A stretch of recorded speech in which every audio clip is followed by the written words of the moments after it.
আমি ঈশা বানু, আমি নিউটাউন থেকে আসছি। বেশ কিছুদিন 9 তারিখ নাগাদ আগের মাসেই আমার শরীরটা একটু মাথা ঘোরে, শরীরটা খারাপ করে। তারপর বাড়ির লোক আমাকে ডক্টর রাজানাগের এটা দেয়, তো আমি ওনাকে দেখাই।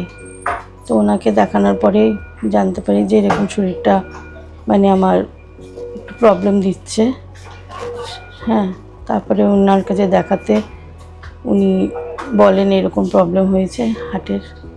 তারপরে ওনার ইয়েতেই আমরা এখানে ভর্তি হই, আর এখানেই আমার এনজিওগ্রাফি করা হয়, তারপরে এনজিওপ্লাস্টি করা হয়। এখন আমি সুস্থ আছি, বেটার আছি, হ্যাঁ, বেটার ফিল করছি।